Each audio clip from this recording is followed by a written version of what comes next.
Welcome, Taurus, to your monthly horoscope for September. This is for the Sun or the Ascendant. If you've yet to subscribe to my channel, I'd be honoured if you did so now. Please click or tap on the bell notification symbol.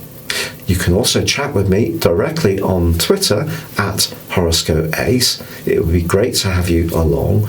Or check out the daily astrology and spirituality video show that Elisa and I do by seeing the link below. You can also grab your free daily written horoscope, as well as understanding what the key dominant astrological influence is for each day. So it is a very illuminating opportunity. And also, if you've yet to ever have a natal chart produced, please download one below, totally free, which will give you lots of individual placements of where your planets are and what houses they're in and the angles they have to one another.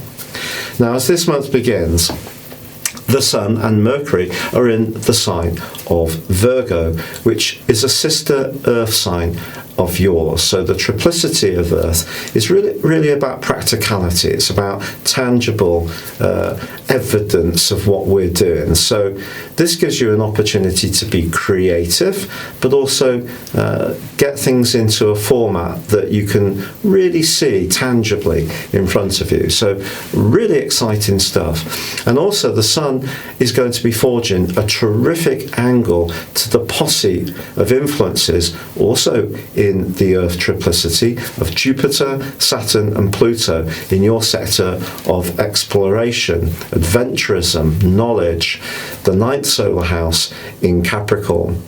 Now that's a big opportunity for you in week 2 and week 3, and also the new moon, which occurs in Virgo on the 17th, forges a very grounding angle to Saturn, which can provide much structure to your plans in the following month. So it's a big opportunity.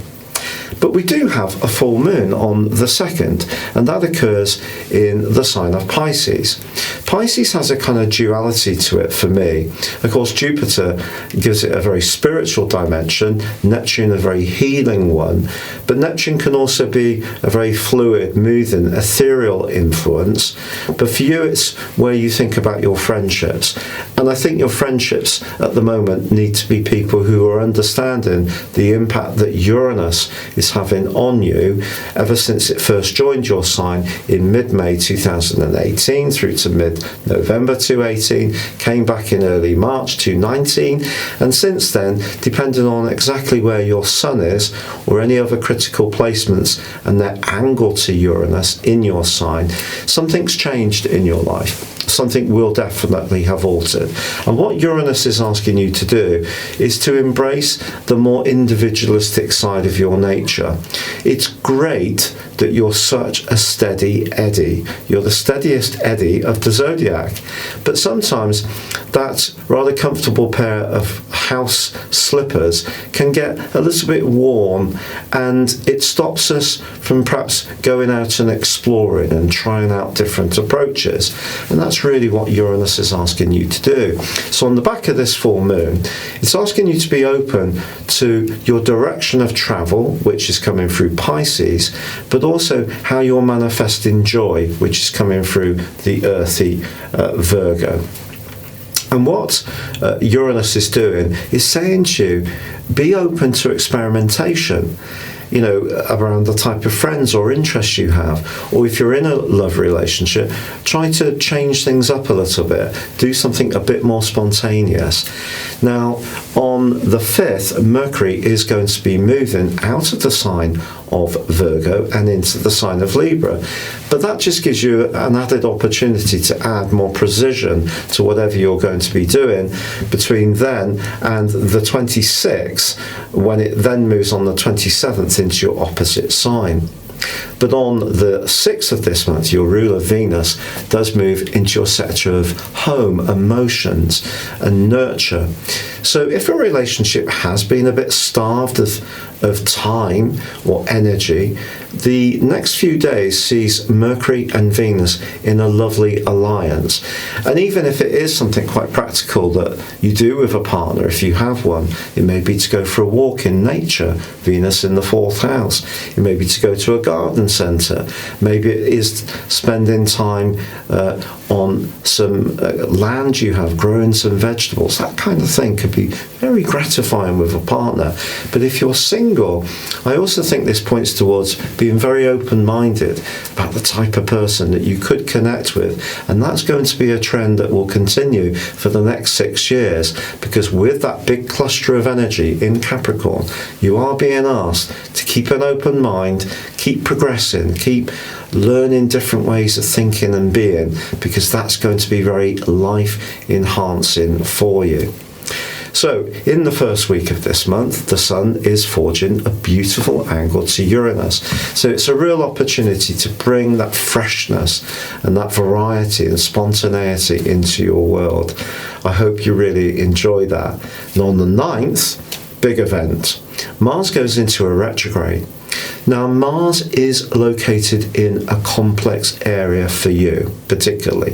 It's going to be going backwards through to the middle of November, but it's going to be in this tender 12th house for you through to the 6th of January next year.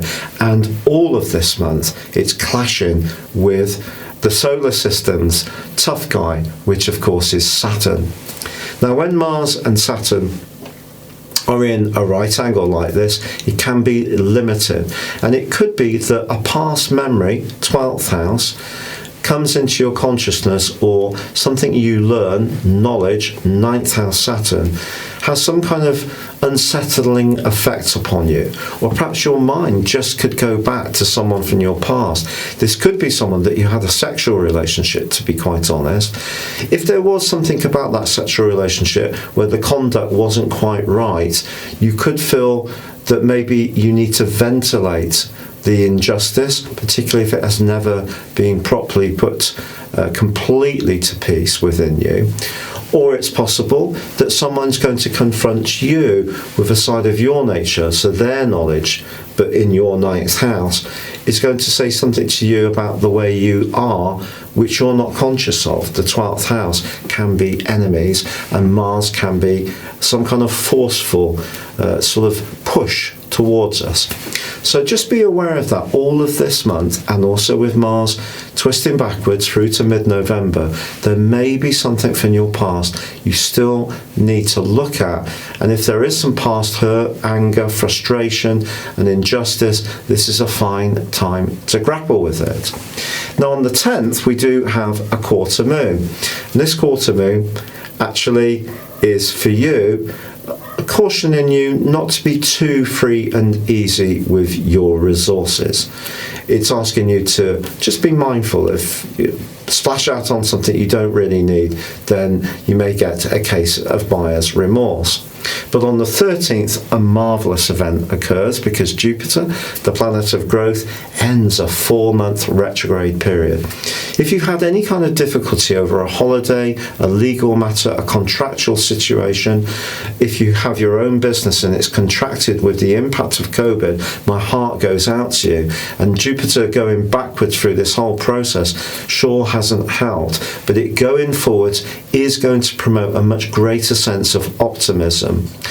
It can't be argued, of course, that Mercury does go into a square with Pluto, and that occurs from the 22nd to the 25th. And there may be a pinch point, something that really frustrates you because someone is being very picky about an issue, and it could be a finer detail to do with some documents, so just be aware of that. The 17th, however, does see a fabulous new moon, and this provides a great backdrop for the following month, which can help you to be creative, but also to learn something in the process, or to promote or expand your enterprises, your activities, but in a way that can be lasting. So weeks 2 and 3 and that new moon are really awesome for you. Now, on the 22nd, we do have the autumn equinox. So the sun gets back to the opposite point to where the journey began in the western tropical zodiac at 0 degrees Aries on the 20th, I think it was, this year. And this gives you an opportunity to review how things have gone so far, but particularly as far as the more practical elements of your situation. And if there are some areas that aren't working quite as efficiently as they could be, then this is a great chance to put that right. Now, there is also a clash from the 13th to the 18th, I should say, between your ruler Venus and also your self-located Uranus. Perhaps there is something around your home or family life that you're finding a bit cramping. You could come up across those days, and you may have to be quite frank with someone, particularly if they're taking you for granted, a loved one. It could be around childcare. Maybe it's just around a relationship that's got a bit dull and predictable and stale, and you need to say how you feel. But the 27th is a great moment for you, because then Mercury moves into your opposite sign. This can bring greater clarity to relationships. The 29th sees Saturn end its retrograde. So we've got two very influential planets ending their retrograde, but of course Mars starting his. But I think Saturn coming to a close is really helpful. If there has been a problem around transport, if you have felt that your point of view has not been heard, if you're involved, as I said before, in any kind of trying to sort out an agreement or some litigation, if it's really been bogged down, I think you can start to see real significant progress as this month draws to a close. But Mars does clash with Saturn all this month, and I think if there is that sensitive matter, especially with Mars going retrograde from the 9th, and you do need to pick it over and look at it, even if that is painful, I do think it can be enormously cathartic to release it, let it go into the ether, and that's going to enable you to move on in a very exciting way, because Uranus gives you so many opportunities over the next 6 years. If you'd like to ascend above your zodiac sign and embrace more serious astrology, please check out my affordable range of astrology reports below. You can get a year's forecast and a character analysis and get 30% off, or please check out my testimonials if you'd like to have a one-to-one consultation with me. But for now, good luck, stay safe, take care, and goodbye.